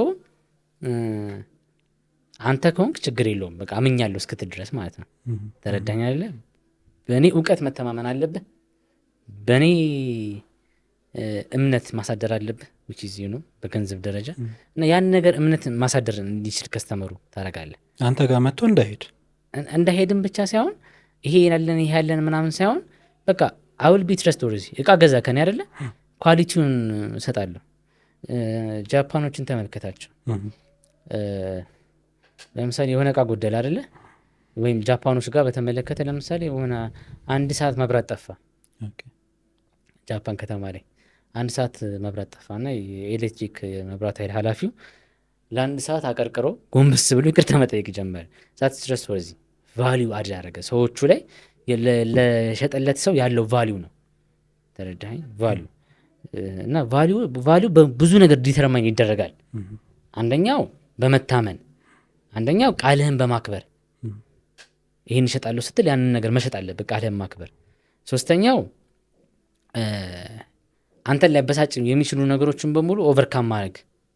ለምሳሌ የኛ ድርጅት ላይ በእኛ ሰራተኞች የሆነ ጉድለት ተፈጠረ፣ ኤኒ ታይም እኔ ጋር ሲደውል በፍጥነት እቀርፈዋለሁ። እሱ ሶስተኛው። አራተኛው ስልክ ማንሳት። ኢቭን ስልክ ማንሳት ራሱ ትልቅ ቫልዩ አለ። ወይን ዜ ኮል ላይክ እንዴት ልበለ 4 ሰዓት ላይ ሲደውል ስልክ አነሳለሁ ያን ስልክ። ወይን ሂ ኮልስ ላይክ እንዴት ልበለ ተኝቼ ምናምን በማይመች ሰዓት በቃ በእንቅልፍ ልብ ውስጥ ሆኜ አውራዋለሁ። ተረዳኸኝ? that's highest quality እኮ ያንን ፖይንት ያደርጓታል ሰዎች፣ እንደ ቀላል አይዋትም። እኔ በእንቅልፍ ልቤ ማውራቴ ምናምን ዘ ፖይንታት ያው እሱ ስለሆነ ነው እንደዛ ማውራው። ተረዳኸኝ አይደለ? ላይክ ከሩቅ ቦታ መጥቶ የሆነ ነገር ሲጠይቅ በጣም ለሱ መሰላል የሆነውን ነገር እኔ በነጻ ሰጠዋለሁ። ዳታይ ለምሳሌ ኔትወርክ እንትና ጋር ሄደ ገዛ፣ እንትና ጋር ፋሲሊቲ ታደርግለታለህ። ያ ትልቅ ውለታ ነው ለነዛ ሰዎች። ተረዳኸኝ አይደለ? ግን ቫልዩ ይሰጣሉ። ትረስትወርዚነስ ፕላስ ቫልዩ መስጠት። ስለዚህ ሁለተኛው ይሄ ነው። ሶስተኛ ምን መሰለህ? አንሊሚትድ ኖሌጅ ነው። አንሊሚትድ ኖሌጅ መስጠት አለብን። ምንድነው መሰለህ? እኔ በየቀኑ አነባለሁ። ሁሌም አነባለሁ። የማነበውን ነገር ደግሞ ሁሌም አካፍላለሁ። ተረዳኸኝ? ማካፈለው ደግሞ በነፃ። ለምሳሌ ስለሆነ ዶሮ ኢንፎርሜሽን ብትጠይቀኝ ለአንተ እነግርሃለሁ። ደውሎ ቢነግረኝ ለአንተ እነግርሃለሁ። አንሊሚትድ ኖሌጅ ያስፈልጋል። ይሄ ዓለም ኮምፒታንት ዓለም ነው። ስም ብቻ ይዘህ የምትቆይበት አይደለም። ራስን ዲቨሎፕ አድርገህ ቱ ዘ ማክሲመም መሄድ አለብህ። ተረዳኝ። ራስን በየጊዜው ዲቨሎፕ ስታደርግ አንደኛ ሰክሰስፉል የምትሆንባቸውን ፖይንቶች ታገኛለህ፣ ገንዘብ የሚገኝባቸውን ፖይንቶች ታገኛለህ። ሶስተኛ ደግሞ ፉሊ መተማመን ሰዎቹ ላይ እንዲኖር ያደርጋል። ገባኸኝ አይደል? ምክንያቱም የእውቀት ጥግን ይፈትነዋል። እኔ አሁን አንድ ሰው መጥቶ ስለ ዶሮ የፈለገውን መጠየቅ ይችላል፣ የፈለገው መመለስ ይችላል። ይሄ ኮንፊደንስ ዝም ብሎ የሚመጣ ኮንፊደንስ አይደለም፣ አሁን ስላልኩት አይደለም። ተረዳኝ። ሁሌ ስለማነብ ነው። ስለዚህ ሁሌ ማንበብ አለብህ። ከዚህ ጋር በተገናኘ ደግሞ ሁሌ ከስተመሩን ፎሎ ማድረግ አለብህ። አንተ ጋር ያለው ምንድነው መሰለኛ በየ15 ቀኑ የእኔ ደንበኞች የት እንደደረሱ ማወቅ አለብኝ። እኔ ባላቅ ሴልሶቼ ማወቅ አለባቸው፣ እንዲገዟቸው አይደለም። አንተ አሁን እየከሰርክ ከሆነ እኔ ደውዬ እንዴት ነው ያለህበት ነገር ብዬ እጠይቅሃለሁ። ይሄን 500 ምናምን ሰው አደርጋለሁ በየ15 ቀኑ። I have to know where he is። ተረዳኝ አይደለ? ስለዚህ እያንዳንዱ እኔ ጋር አብሮ የሰራ ከስተመር 100% አይደለም ግን 90%ዎቹ ሌላ ደንበኛ ይዘው ይመጣሉ ከሱ ግዙ ብለው፣ ወይ ራሳቸው ተመልሶ እኔ ጋር ለመግዛት ይመጣሉ። ዛሳው የኤክሰፕሽናል ይሆን ነው ማለት ነው። አይ ቲንክ ይሄ ደግሞ ለሁሉም ቢዝነስ ይሰራል ብዬ አስባለሁ። ኦኬ ሶ ዋናዎቹ ነጥቦቹን ነግረናል። በተለይ ለጀማሪዎች እነዚህን 3 ነገሮች ታሳቢ አድርገው መግባት እንዳለባቸው እስኪ ሰፋ እናድርገው ሀሳባችንና በፖሊተሪው ላይ ለመሳተፍ በተለይ እንደ አንድ ኢንተርፕረነር በፋይናንስ በኢንቨስትመንት እዚህ ሀገር ላይ ለመስራት በተለይ ኢትዮጵያ ላይ ምንድን ነው አስቸጋሪ ሊያደርግ የሚችለው ነገር? በተለይ ከውጭ መጥተው እዚህ ኢንቨስት ለማድረግ በዚህ ዘርፍ ላይ የሚያጋጥም ችግር ይኖር ይሆን ወይስ ሁሉ ነገር እግር በእጅ ምንድን ነው የሚባለው ቀላል ነው? ወይስ አንተ እንደ አንድ ጥናትን በፕሮጀክት ደረጃ አይተኸው አድሬስ ያረካቸው ነገሮች አሉ በዚህ ጉዳይ ላይ? እንስሳት እርባታ ትንሽ ይከብዳል እንዳልኩ፣ ሪስክ ያለው ቢዝነስ እና ብዙ ውጭ ሀገር ያሉ ሰዎች ወይ ብራቸውን አሰባሰብ በድርጅት ደረጃ መምጣት አለባቸው። መጀመሪያ ኦርጋናይዜሽን መሆን አለባቸው በትልቁ። አለበለዚያ ሰው አስቀምጠህ የምትሄድበት አይነት ስራ አይደለም። ለሊት መነሳት ያለብህ ስራ ነው። አንተ ካጠገባቸው መጥፋት የለብም። እንደውም አሁን ላይ ምን ማለት ደርሻለሁ፣ ፓርት ታይም ስራ መሆን የለበትም እስከ ማለት ደርሻለሁ። ዶሮ እርባታ ሰዎች በዶሮ እርባታ ፓርት ታይም አድርገው ሲይዙትና ፉል ታይም ጆብ አድርገው ሲይዙት የሚያገኙት ሪዛልት፣ ቤኔፊት፣ ፕሮፊት ይለያያል። ተረዳኸኝ አይደለ? ስለዚህ ፉል ታይም ጆብ መሆን አለበት ብዬ አስባለሁ። ሁለተኛ ስራው ከብዛት ነው። ስለዚህ በብዛት መስራት አለባቸው። አባቭ 3000 ቺክንስ መሆን መቻል አለበት። አራተኛው ከመጀመሪያቸው በፊት ቪዚቢሊቲ ስተዲ ማጥናት አለባቸው። ለወንድሜ እንትን ልስራ፣ ወንድሜን አስቀምጣለሁ ችግር የለውም በበን አስቀምጣለሁ እንደዚህ አስቀምጣለሁ ብለህ መገባበት ቢዝነስ አይደለም። ከውጭ መጥተው ገንዘብ ኖሮትም ቢሆን ማለት ነው። ምክንያቱም ብዙዎቹ ሉዝ አድርገዋል። ሶስተኛ ደረጃ ባለሙያ ሳያማክሩ መጀመር የለባቸው። ባለሙያ ማማከር አለባቸው። ያ ማለት እኔ ዩቲዩብ ላይ የሰራሁትን ቪዲዮ አይቶ ወደ ስራ እንዲገባ መነሳሳት ይችላል። ግን ብሩን አቅዶ ገንዘቡን መድቦ ወደ ስራው ሊገባ ሲል ግን ኮንሰልተንስ ያስፈልጓል። በ4 ደቂቃ እና በ10 ደቂቃ ዩቲዩብ ቪዲዮ የ2 ሚሊዮን ብር ስራ አይገባም። ሞስትሊ አንዳንዴ የዶሮ እርባታ ቅድም ያልካት ነገር አለች፣ እቺ የሞቲቬሽን ወይ ደግሞ ሆቢ እንደ እንትን የሆንባቸውና 10-20 በየቤቱ ያሳደጋል። አይ ቲንክ ከዛ የሆነች ላሳደግ ይላል 10-20ዋን ይዞ ወደ 10 ሺህ ለመግባት በዛው ይመስለዋል። አይሁን። ኤቭሪቲንግ ሳይንስ፣ ኤቭሪቲንግ ዲቴል መጠንቀቅ አለብህ። አዛ ሉዚንግ ፋክተር ከባድ ነው። ብዙዎች ሉዝ ያደርጉ ይቻሉ በትንሽ ነገር ምን ነው ይሄን ባወቁ እስክል ድረስ እና ይሄ በጣም ክሪቲካል ነው። ከዚህ ይሄ ብቻ አይደለም፣ አጠቃላይ እንስሳት ነው የምልህ፣ የላሙ የወተት ላም፣ የንብ እርባታ ሁሉም ኢቭን ዲግሪያቸው ይለያያል። ዲግሪያቸው መለያየቱ ብቻ ሳይሆን ፕሮፊታቢሊቲያቸውም ይለያያል። ያው ሃይ ሪስክ ሃይ ፕሮፊት ስለሆነ ከምንም በላይ ደግሞ ከውጭ ሀገር የሚገቡ ሰዎች ማምረቱን እንደምንም ተንገዳግደው ጀምሩትና ምርት ያገኛሉ። ከዚያ የተገኝ ከብዳቸዋል መሸጥ ላይ ማርኬት ላይ ከዛ እንደገና ደግሞ እንደዛ ለፍተው ያመረተውን በ5 ብር ይሸጣል ማለት ነው ከስሮ። እነዚህ ሰዎች አሁን ባነሳው እንደዚህ እንትን የሚል ከሆነ በፓርትነር በጋራ ከሌላ ተቋማት ግለሰቦች ጋር ኮምባይን አድርገው ወይ ደግሞ አንድ ላይ ሆኖ መስራት የሚችሉበትን ነገር ይችላሉ። በጋራ ሆኖ መስራት ይችላሉ። ግን ኤቭሪቲንግ ያው ሌጋል መሆን አለበት። ሌጋል ኢንቲቲውን በጠበቀ መልክ ህጋዊ አማካሪ ኖሯቸው ህጋዊ አማካሪዎቻቸው ደግሞ በሚያሳዩቸው መንገድ ምናምን መሆን አለበት። ሳሟን እኔ ራሴ በግል የተነስቼ ከኔ ጋር ስሩ ስላልኩኝ ሳሟን መጥቶ መስራት የለበትም። ወይም እኔን አምኖ ዝም ብሎ ገንዘብ መላክ የለበትም። ሌላም ሰው እንደዚህ ቢሆን እንደዛ ህጋዊ ኢንቲቲዎችን ጠብቋል ወይ የሚለውን ነገር ማየት አለበት። ሁለተኛ ያው ብቃታቸውንም ማጥናት አለበት፣ ባክግራውንዳቸውን ማጥናት አለበት። ስለዚህ ኤቭሪቲንግ ያንን ሲያጠና at the end of the day he would be successful። ያንን ነገር ሲያጠና at the end of the day he would be successful። አይ በጣም አሪፍ። ሶ እስኪ እንደዛ ከሆነ ምናልባት በዚህ ዘርፍ ላይ ምናልባት አሁን ፖሊተሪውን ካንተ ጋር እያወራን ያለ ነው በቢዝነሱ አንግል ሙያዊ የሆነ ነገር አላወራም። እንግዲህ ቢዝነስ ሞዴሎች አሉት። አሁን እስካሁን ያነሳቸው የነካካቸው ደግሞ የቢዝነስ ሞዴል እንትኖች አሉ፣ በማርኬቲንጉም በሴልሱም ይሁን ኢቭን በቢዝነስ እንትኑ። ግን ስፔሲፊክ የሚባል ነገር አለው። እቺን ሞዴል ካልተከተልክ እዚህ ፖሊተሪ ዘርፍ ላይ ወዳቂ ነህ የሚያስብል ነገር አለ። እስናት ሞዴል በት ምንድነው ኔትወርኪንግ ዋናው ኔትወርኪንግ ያስፈልጋል እዚህ ስራ ላይ። ያ ማለት ነው የሆኑ ዶሮች ይገቡና 4 ወር ከ16 ቀን ላይ እንቁላል መጣል ይጀምራሉ። ከተፈለፈሉ ዶሮች ታይማቸው በዛ ሰዓት 4 ወር ከ16 ቀን እና 4 ወር ሙሉ መብላት ነው ስራቸው። ያው መልሰህ ታገኘዋለህ ከሽያጭ። ግን ምን ልፈልጌ ነው ከዛ በኋላ ደግሞ ያው እንቁላል ይሰጠዋል። አሁን እንቁላል መስጠቱ ሳይሆን እንቁላል 4 ወር 16 ቀን ሙሉ ሲበሉ በተጨማሪም እንዴት መሸጥ እንዳለብህ ማወቅ አለብህ።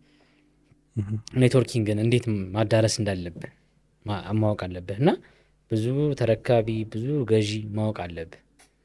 መጀመሪያ መስራት ያለብህ እሱ ላይ ነው ያልከኝ ነው። እሱ ላይ ነው። እንደውም ቡልሲ የሚባል አንድ ጆሹዋ ቡልሲ የሚባል የሳውዝ አፍሪካን ኢንተርፕረነር ቢዝነስማን እና መድረክ ላይ ሰብስቧቸው ሴሚናር ላይ እንደዚህ ቮች እያደረገ ሞቲቬት እያደረገ ባለበት ሰዓት አንዷ ጠየቀችው I want to have 1,000 poultry chicken 100,000 100,000 አካባቢ ይፈልጋለሁ 100,000 አካባቢ ዶሮዎችን አስገብቼ ለእንቁላል ማሳደግ እንቁላል እንዲጥሉ ማድረግ እፈልጋለሁ አለችው። እና የኔ ፋርም ይህን ያክል ግዙፍ እንዲሆን የፈልጉት እና ያንተ አድቫይስ ምንድነው የሚል ጥያቄ ጠየቀችው። እና እሱ የመለሰላት መልስ ምንድነው ታውቃለህ? Before you have 100,000 chicken you have to know how to sell 100,000 egg።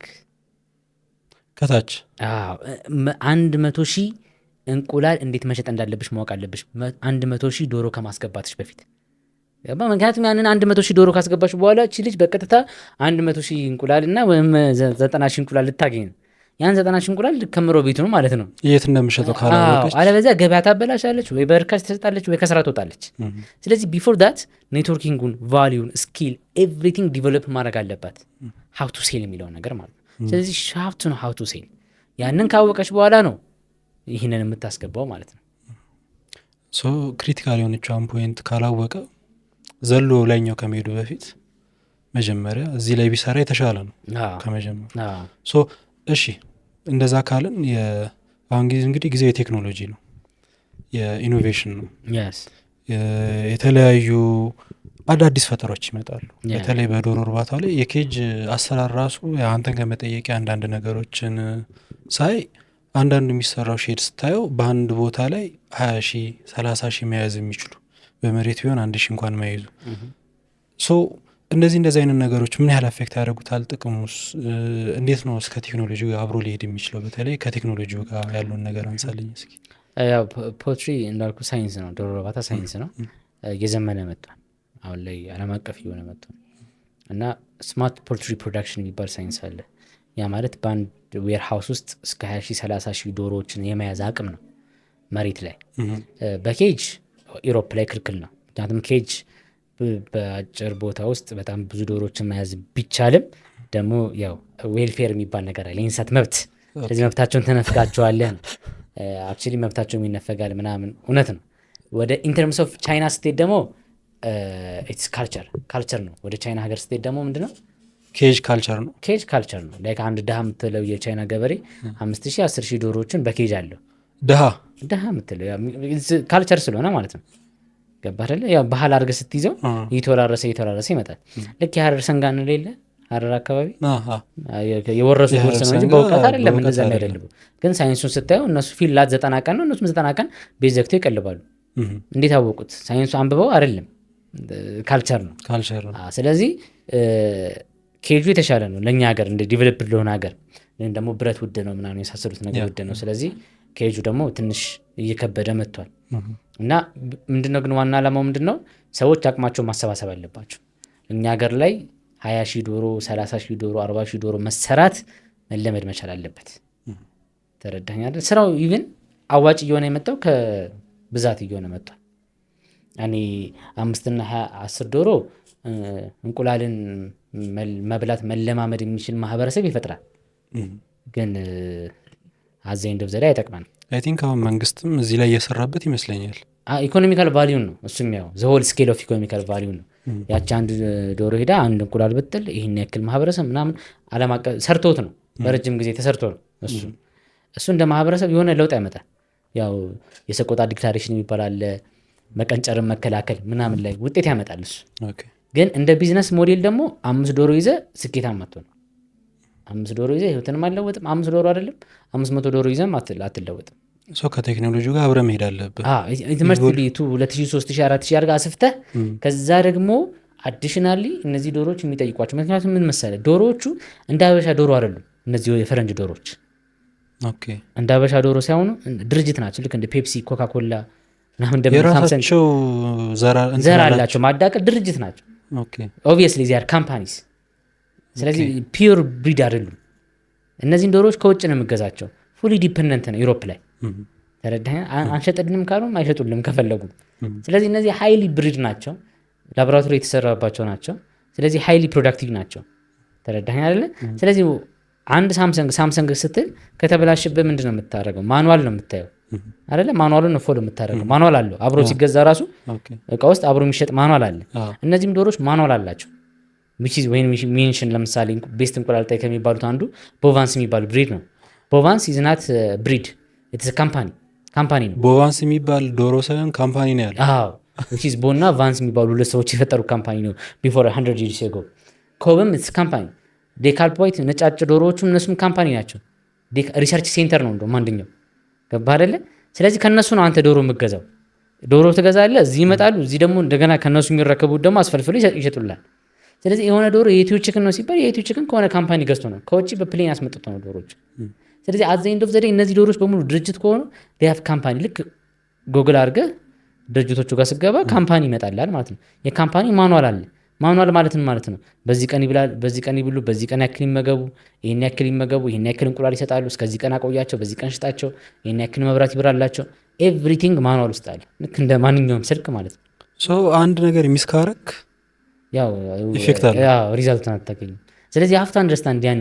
አሁን ሰው ምንድን ነው የሚቀበለውን ዶሮ እንደ አበሻ ዶሮ ነው የሚያሳድገው እንደ ቆሎ እየረጨ እስኪ ብላ ዛሬ ደግሞ እያለ እንደዛ አይመጣም ለውጥ። ገባህ አይደለ? ናሽናሊ የምናደርገው እንደዛ ነው። ናሽናሊ አንዳንድ ኢትዮጵያ ውስጥ እንቁላል አልተበላም ማለት እኮ ኤክስፖርት የማድረጋችን አቅም፣ ስለ ኤክስፖርት ያለን እውቀት አነስተኛ ስለሆነ ሩቱ ከብዶ ስለሚታየን ኤክስፖርት የሚባለው ሩቱን መንግስትም አከበደው፣ ያለውም ሴክተሩም አከበደ። ኤክስፖርት አድርጋለሁ ሲል ትልቅ ነገር ሆነ። እሷን ኢዚ ሆኖ አንደርስታንድ ሆኖ ገበሬው ወይም የገበሬ ማህበራት አንደርስታንድ ቢያደርጉት እና ኢዚሊ ኤክስፖርት ማድረግ ቢጀምሩ ብዙ አመረትክ ማለት እዚህ ሀገር ባይበላ ውጭ ሀገር አይበላም። ያው አንድ ኤግዛምፕል እስጥ ከዚህ ጋር ለምሳሌ አንዲት አጥናፍን የምትባል የኛ ቤተሰብ ፋሚሊ የዚህ የዶሮ እርባታ ፋሚሊ አለች። ዶሮ ያስገባች ከኛና ጀርመን ሀገር ዲያስፖራ ናት። ጀርመን ሀገር የምትኖረው ብዙ ጊዜዋን እና ፋሲኔትድ ናት ወደ በግብርና ዘርፍ ውስጥ እና ለዶሮቿ ከውጭ ሀገር መድኃኒት ቪታሚን እዚህ ሀገር አልገዛም ብላ ከጀርመን ሄዳ በሻንጣ ይዛ መጣች። ቪታሚኖች፣ ሰፕሊመንቶችን ምናምን ምግቦችን እና ያመጣቸውን ቪታሚኖች እያየሁኝ አንድ በጣም በጀርመንኛ ጽሑፍ የተጻፈ 20 ዩሮ ምናልባት ልታሳያቸው ትችላለህ እዚህ ፕሮግራሙ ላይ እንትኑን 20 ዩሮ የሚል የታሸገ በጣም ባሪፍ የታሸገ ፕሮዳክት አየሁኝና ፕሮዳክቱን ሳየው የሆነ ተክሉን ቅመሙን እዚህ ሀገር ማውቀው መሰለኝ። ሳየው እስቲ ምንድን ነው ብዬ ጀርመንኛውን ሰርች ሳረገው ጦስኝ ነው። ይሄ 20 ዩሮ የሚሸጠው ጦስኝ ነው። ውዱ ማለት ነው። ውዱ ነው። ታሽጎ ምናምን ያምራል። ጦስኝ ነው በቃ ተረዳኝ። ፉሪ ጦስኝ ነው። ምንም የጨመሩበት ነገር የለም፣ ምን የለም። ግን ይሄ ጦስኝ እኛ ሀገር አለ ርካሽ ነው ዋጋው፣ በየቦታው አለ። ለሻይ ነው የምንጠቀመው። ለዶሮች ያለውን ጠቀሜታ ጉግል ላይ ገብተህ ብታየው በጣም በርካታ ጥቅማ ለዶሮ ተወለሰው ለዶሮ ቁጥር 1 ከሚባሉት ቪታሚኖች መካከል አንዱ እሱ ነው። ከዛ ማግኘት ይችላሉ። አዎ ጀርመኒ ይሄን ጦስኝ ነው የሚሰጧቸው። አንጀ ላይ ናቹራል ነው፣ ኸርባል ነው። ሁለተኛ ኢፌክቲቭ አሪፍ ነው። ዶሮች ጋር ያው ተፈጥሯዊ ነው። ጥቅሙ ደግሞ በጣም ብዙ ነው። ዲቴል የተጻፈ ነገር ነው። ውጭ ሀገር ሃይሩ ነው የሚሸጠው። ስለዚህ ኤክስፖርቱ ከባድ ነው። ጦስኝ እዚህ እንዳላቃለሁ። ሩቱን ግን አንደርስታንድ አላደረጉም። እንዴት ነው እዛ ጀርመኒ ሄዶ ሊሸጥ የሚችለው? እንዲሁ ሳስበው ከብዶ ነው የሚታየን ለአብዛኞቻችን። ተረዳኛል። ልክ እንደዚህ ብዙ ነገር አለ እንደው ሀገር ላይ። ስለዚህ ምርቱንም ሀገራችንን ያለ ብዙ ነገር ውስጥ ወደ ውጭ ሀገር መላክ ኤክስፖርት ማድረግ ይጠበቅብናል። ስለዚህ ሳሟን እዚህ አልበላም ማለት፣ ሳሟን እዚህ አልተጠቀምነውም፣ ሳሟን የሆነ ነገር እዚህ ገበያ የለውም ማለት ጎረቤት ሀገር ገበያ የለውም ማለት አይደለም። ዓለም አቀፍ ነው። ስለዚህ ዓለም አቀፍ መሆን አለብን። እሱ ስለሚቀረን ብዙዎቹ እየተጎዱ መጡ። ገባ? ብዙ ግብርና ምርቶቻችን ግብርና ወደ ኋላ የቀረው ለዛ ነው። እኛ ሀገር ጎበዝ የሚባለው ኢምፖርተር ነው። ሀብታም የሚባለው he was proud ኢምፖርተር ነኝ ሲል እንዴት እኛ ሀገር ለምን አልተመረተም? እንደውም አምራች ነኝ ማለት እኮ ክብር አድርግልኝና ኢምፖርተር መብዛቱ ብዙ ፕሮዳክሽን እንደሌለን ያሳያል። ብዙ ፕሮዳክሽን እንደሌለን ያሳያል ማለት ኢምፖርተር ኤንድ ኤክስፖርተር ነው ማለት ያለብን። የኢምፖርት ማድረግ አለብን፣ ማስመጣት አለብን። ትልቅ ነገር ነው። ግን ደግሞ ኤክስፖርት ማድረግ የለብንም። ገባህ አይደለ እኮ አይ ቲንክ ኢምፖርተሩ የበዛ ኤክስፖርት ስለሌለ ነው። ኤክስፖርት የለንም። ሁለተኛ አንዱ በቀደደው ቀዳዳ ነው የምንሄደው። አንዱ ሰሊጥ መላክ ከጀመረ ወደ ውጭ ሁሉም ሰሊጥ ላኪ ነው። አንዱ ቡና መላክ ከጀመረ ሁሉም ቡና ላኪ ነው። ተረዳኝ አይደል? እኔ ስጋ ቤቱ ወሬ ማለት ነው። አንድ ቦታ ስጋ ከሆነ ሰዓት ላይ የጥብስ መጥበሻ ቅጠል የጥብስ መጥበሻ ቅጠል ነው የሚባለው፣ የጥብስ ቅጠል ነው የሚባለው፣ አዝመሪ መላክ ተጀመረ። ደቡብ ክልል ወደ ስልጤ አካባቢ ሙሉን አዝመሪ መተከል ተጀመረ፣ ከጥግ ማለት ነው። ተረዳኝ አይደል? ቢፎሎ ሳምሩት እና ያንን ሩት አንዱ እስኪቀደው ነው የምንጠብቀው እና እሱ ትንሽ ጥንቃቄ ይፈልጋል። ዶክተር እንግዲህ ጥሩ ጊዜ እያሳለፍክ እንደሆነ ይሰማኛል። የተወሰኑ ሀሳቦችን አንስተን እንቋጭ። እንግዲህ ቅድም ይሄ ቢዝነስ ሰፊ ነው ሴክተሩ የሚል ሀሳብ አንስተህልኝ ነበረ። በጣም ሰፊ ነው አልተሰራበትም የሚል ሀሳብ አንስተህልኝ ነበረ። በዚህ ዘርፍ ላይ የኤክስፖርት እየተደረገ አይደለም ወይስ ስራዎች እየተሰሩ ያሉት አብዛኞቹ ስቲል እያስገባን ነው? በዚህ ዘርፍ ራሱ በፖሊተሪው ስቲል ኢምፖርተር ነን። ዶሮ እያስገባን ነው የምንሰራው፣ እንቁላል እያስገባን ነው የምንሰራው። እንዴት ነው ይሄ ነገር? ኤክስፖርት ለማድረግ አልበቃንም ገና? አዎ፣ ምክንያቱም አንደኛ ሁለት ነገር ነው። ኳሊቲ የለውም ስንል ኢን ተርምስ ኦፍ ፕሮዳክቲቪቲ ኢን ተርምስ ኦፍ ማርጂን ኦፍ ሰፕላይ ነው ኳሊቲ የለውም የምል እና እንኳን ኤክስፖርት ልናደርግ ይቀርና ኢምፖርት እናደርጋለን። ይህን ታውቃለህ? ኢትዮጵያ እንቁላል፣ ስጋ ኢምፖርት ታደርጋለች፣ ታስገባለች። እንደውም ስጋ እኮ እንልካለን። አንድ የፍየል ስጋ ነው እና የዶሮ ስጋ ግን እኛ እናስገባለን። የዶሮ እጥረት አለ በሚል ማለት ነው። ከዱባይ እናስገባለን። የሚያስገባውን አንዳንድ ሱፐር ማርኬት ስትሄድ ስጋ ስትላቸው፣ የዶሮ ስጋ ስትላቸው የሀገር ውስጥ የውጭ ይለዋል እና የውጭ የሚባል ይመጣል እና ፓኬጂንግ ላይ ትንሽዬ ነገር ላይ ሆነ ላቦራቶሪ ላይ ምናምን ነው። ሁለት እንቁላል እናስገባለን ከብራዚል። ኢቨን ሆቴሎች፣ አንዳንድ በጣም ትልልቅ ሆቴሎች ኢትዮጵያ ውስጥ አንድ ሰሞን ደግሞ የአየር መንገድም እንደማስታውሰው ከብራዚል እንቁላል ኢምፖርት እናደርጋለን እያልክ ነው? እንቁላልም የራሱ የሆነ ኳሊቲ ስታንዳርድ ምናምን አለው። ገባ? ይሄ ሁላ የሚቀረፈው ምንድነው? ማስ ፕሮዳክሽን ሲኖር ነው። በሰፊው አምርተህ እንደገና ደግሞ የሚጠበቅብን ሀስፕ የሚባል አለ፣ ሀዛርድ ክሪቲካል ምናምን የሚል አለ፣ ፕሮሰስ አለ እና እሱን ኃላፊነት ወስደህ ስትሰራ ነው። ሜዥርመንቶችን ስትል ነው። ላቦራቶሪ ማለፍ ሲችል ነው። ኢቨን ኳሊቲ የሆነ ላቦራቶሪ ሲኖርህ ነው። ቴስት፣ ይሄ ሁላ ነገር ሜዥርመንቶችን አድርገህ ከዛ ደግሞ እንደገና የሚጠበቅብህ ነገር አለ እና ሀስልም ስላለው ይመስለኛል ብዙዎች አይፈልጉትም። ምክንያቱም ፎር አስ ብር ካለህ ኢዚ ነው። የሆነ ቻይና የሆነ ሀገር ሄደህ ኢምፖርት ማድረግ። ይሄ ግን ሀስል አለው ግን ለሀገር የሚጠቅመው ደግሞ እንደ ሀገር ታዲያ አሁን ምናልባት ቅድም ስናነሳ ዶሮ እርባታ ላይ መሰማራት የሚፈልጉ ሰዎች የሚሰሯቸው ማሟላት ያለባቸው ነገሮች አሉ። በተጓዳኝስ እንደው አላዋጣንም እንኳን ቢሉ አብሮ ሊያስኪዱት ከዶሮ እርባታው ጋር አያይዘው ሊያስኬዱት የሚችል የስራ ዘርፍ ይኖር ይሆን እንዴ? አዎ ምን ይባላል ያመሰለ ኢንቴግሬትድ ፋርሚንግ ሲስተም ይባላል፣ ITS ይባላል። ራሱን የቻለ ትልቅ ሴክተር ነው። ያ ማለት እንስሳት እርባታ መሰለ ዶሮ ብቻ አታረባም፣ ግን ከዶሮ ጋር አብሮ መሄድ የሚችሉ ተመጋጋቢ፣ በአማርኛው ቋንቋ ተመጋጋቢ የሆነ የአንዱ ፕሮዳክት ለአንዱ ጥቅም ያለው። ለምሳሌ ብዙ ጊዜ የሚደረገው ለምሳሌ እርሻ ካለህ ንብ እርባታ አብሮ ይሄዳል። ምክንያቱም ያው የእርሻውን እንትን ማድረግ ስለሚችል። በተጨማሪም ደግሞ ዶሮ እርባታና አሳ እርባታ አብሮ ይሄዳል። ምክንያቱም የዶሮ ኩሶቹ ለአሳዎቹ ምግብና የአልጌም ምናምን ዲቨሎፕ እንዲያደርግ ያደርጋል። ስለዚህ እዚህ ጋር ከላይ ዶሮ እዚህ ጋር አሳ የተለመደ ነው ኢትዮጵያ ውስጥ መራሱ። አሳማና ፍየል እርባታ ልክ እንደዚህ ኢንቴግሬትድ ፋርሚንግ ሲስተም የሚባላል ITS የሚባላል። 3 ነገሮችን አንድ ላይ ይሰራሉ። 2 ኩስም ካለ ኮምፖስት ማዘጋጀት ትችላለ። በኩሶቹ ኮምፖስት እንደገና ታዘጋጃለህ፣ የአፈር ማዳበሪያ ማለት ነው። ማዳበሪያ እና እንደገና ማዳበሪያውን በመጠቀም ደግሞ እንደገና አዘርት ደግሞ ጎመን ምናምን ትተክላለህ። ስለዚህ 3ቱ ነገሮች አንድ ላይ ይሄዳሉ ማለት ነው። ስለዚህ የሆነ ቦታ ላይ ዶሮ እርባታ፣ አሳ እርባታ እና የጎመን ፍራፍሬ ምናምን 3ቱም አንድ ላይ ልታይ ትችላል። እና ለሚመለከተው ምን መምሰል እንደሚችልም ያው ቪዲዮ ላይ ማሳየት ይቻላል። አሁን እዚህ ላይ ምስል እና ይሄ ኢንቴግሬትድ ፋርሚንግ ሲስተም ይባላል። ኢትዮጵያ ውስጥ አልተለመደም፣ ግን እየተሰራበት ያለ ስራ ነው። በተለይ ክፍለ ሀገር ላይ ሰፊ ቦታ ያላቸው ሰዎች 1000 ካሬ 2000 ካሬ ያለው ሰው አይጠፋም። እና ይሄንን ቢከተል ኢዚ ሰርቶ ማሳያ የሚሆኑ ፕሮጀክቶች አዲስ አበባ ውስጥ በጣም በርካታ አሉ። ቢደውልልንም ማሳየት የምንችላቸው ብዙ ቦታዎች አሉ ማለት ነው። በጣም ጥሩ።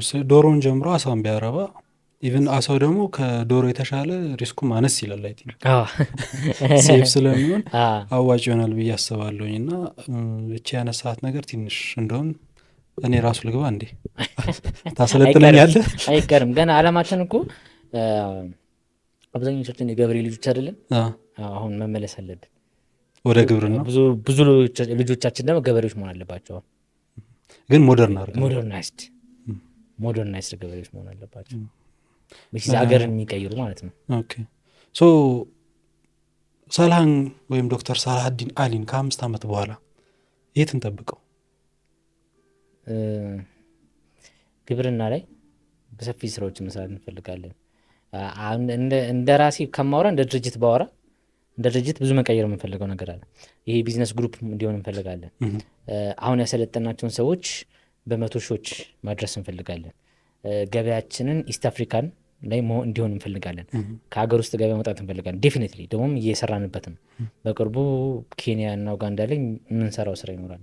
ስለዚህ ዩል ሲዛት እና ትንሽ ኬንያ ላይ ብራንዳችን ኡጋንዳ ላይ ሊገኝ እንፈልጋለን። አትሊስት ኬንያ ላሉ ዶሮች እኛ መኖ እየበሉ ማየት እንፈልጋለን። ያንን እየሄድንበት ነው ያለን። ሚድል ኢስትንም ኢንተርምስ ኦፍ ፕሮዳክቲቪቲ መግባት እንፈልጋለን። ሚድል ኢስት እንቁላልና ዶሮ ስጋ ላይ ሚድል ኢስት ላይ መግባት እንፈልጋለን። ስለዚህ ያ ማለት ሰፊ የሆነ እርባታ ይኖረናል ማለት ነው። እንቁላልን በሺዎች እዚህ ጋር በሺዎች ቅድም ያልኩ ፋሚሊም ኤክስፖርት ላይ መግባቱ አይቀርም። ይሄ 450 አረቢያ ያለ ያልኩ ግሩፕ ነገ 2000 ላይ ሲደርስ ኤክስፖርት ላይ የሚገባ ቢዝነስ ይሆናል ማለት ነው። ቢኮዝ አንተ እንደምፈልገው አይነት ፕሮዳክት ይሰጥሃል። ቢኮዝ ያንተ ውጤት ስለሆነ፣ ያንተ ተማሪ ስለሆነ፣ ያንተ ዶሮች ስለሆነ የምትሰጠው ዶሮ ተረዳህ። ስለዚህ ሩቱን ይዘነዋል። ሩቱ ያ ሰክሰሱ መጨረሻው እሱ ይሆናል ብዬ አስባለሁ። ሌላው በሚዲያው ዘርፍ ነው። ልክ እንደናንተ ዎል ስትሪት ላይ ቢዝነስ ላይ እንደምትሰሩት እኛ ደግሞ ግብርና ላይ መስራት እንፈልጋለን። ስለዚህ አንድ ትልቅ የግብርና ሚዲያ የግብርና ሚዲያ ግን ድሮ ቲቪ ላይ እንደሚመጣው የግብርና ፕሮዳክት ሳይሆን የግብርና ፕሮግራም ሳይሆን የ30 ደቂቃ ቶሎ ሲመጣ የምቀይረው ሳይሆን ምን ነው መቼ ቀን ይሆን ይተላለፍ ብለን መጓጓለት አይነት ሚዲያ የግብርና ሚዲያ ትልቅ ሚዲያ እናቋቁማለን ብዬ አስባለሁ። ስለዚህ ያ መዳረሻችን ነው እንደ ድርጅት። እንደ ሀገር ደግሞ ያው የግብርና ምስል ሆነን መታየት እንፈልጋለን ብዬ አስባለሁ። ስቲልም እኮ አሁን እንደ አንተን ከመጠየቄም በፊት አንዳንድ የሰራቸው ሪሰርቾች ላይ ኦልሬዲ ከመንግስት ጋር በተለይ አሁን ካለው ከግብርና እንትን ጋር በደንብ እየተሳተፍክ እንዲሁም በቅርብ ወደ አዲስ አበባ ዩኒቨርሲቲ ምሳት ፋካልቲ ነው የሆነ ትሬኒንግ ልሰጥ ሄደ። አሁን ያሉትን በተለይ ፖሊቴክኒክ ላይ ትሬኒንግ እየወሰዱ ያሉ ልጆችን ተሞክሮ ያለህ ልምድ አካፍለን እንደመጣ ደርሶኛል። ሶ ዊች ኢዝ ቅድም ካልካቸው ነገሮች ጋር አብሮ የሚሄድ ነው። እና አሁንም በዚሁ ትቀጥላለህ? በየቦታው እየሄድክ እነዚህ ነገሮች የመስራት ሀሳብ አለ በራስህ? አዎ ምንድን ነው መሰለህ እኛ ጋር ሊሚትድ የሆነ የስራ ፍላጎት አለ። የሆነ ሜንታሊቲ መቀየር አለብን። አውሮፓም ያለው ሰው ነው፣ እኛ ጋር ያለው ሰው ነው፣ ሰው ነን። አእምሮ እሱ የተሰጠው ፈጣሪ የሰጠው ነገር በሙሉ እኛ ጋር አለ። አውሮፓም ያለው ዶሮ ነው፣ እዚህም ያለው ዶሮ ነው። ገባህ አይደለ? ውጭም ያለው ላም ነው፣ እዚህም ያለው ላም ነው። ኤቭሪቲንግ ኢዝ ዘ ሴም። ኢቨን የእኛ እንደውም ኢንቫይሮንመንት ፌቨረብል ነው። እዛ ሀገር በረዶ ነው፣ እኛ ሀገር ግን ፌቨረብል ነው። ፌቨረብል መሆኑ የጎዳን እስኪመስል ድረስ አንዳንዴ ምቾት ውስጥ ተንደላቀን ይመስላል፣ ግን አይደለንም። ምቾት ውስጥ ደግሞ አይደለም። ይሄ ነው ይርበናል ምናምን ተረዳኝ። ስለዚህ ይሄ ዲል ሊስት የሆነ ምን ዲል በለ በጣም የሚገርም የስራ እንትን ሊኖረን ይገባል።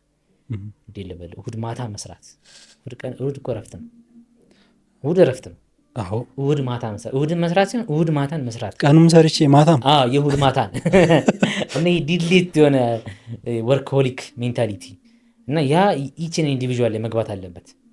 እና እንደዚ አይነት አንድ ልጅ ሳይሆን ነው ስሙን ረሳሁት፣ ግን ብሩክ ኒውስ ብሩክ ኒውስ በየቀኑ 4 ፖስት እለቃለሁ አለ። እና በየቀኑ 4 ጊዜ እየፖስትኩ እንዴት ነው ይህን ያክል ፎሎወር የማይመጣው አይነት ነገር ነው። ሚሊዮን ፎሎወር አለና ኢትስ ጉድ። ይሄ ሜንታሊቲ ጉድ ነው። ተረዳኝ አይደል? አሁን እንደዚህ አይነት መሆን አለበት ሁሉም ነው። ሁላችንም እንደዛ ነው የምንሰራው። እኔንም ብታይኝ በቀን ውሎዬን በጣም ትደነቃለህ። 500 ስልክ ይደውላል ምናምን፣ በቃ ዲሌስት ነው። ተረዳኝ አይደለ? ዛስ የላይፍ ነው፣ ያ ወርክ ላይፍ ነው፣ የኔ ላይፍ ነው። በቃ ዲና ያላረቁ ግን እኔ ብቻ ለምን እኔን የሚመስሉ 1 ሺዎች መኖር አለባቸው። እኔን የሚመስሉ 10 ሺዎች መኖር አለባቸው። አዘንዶ ዘዴ ደግሞ ከኔ የሚበልጡ 100 ሺዎች መኖር አለባቸው። የምሰራው ለዛ ነው። በየቦታው የምዞረው ለዛ ነው።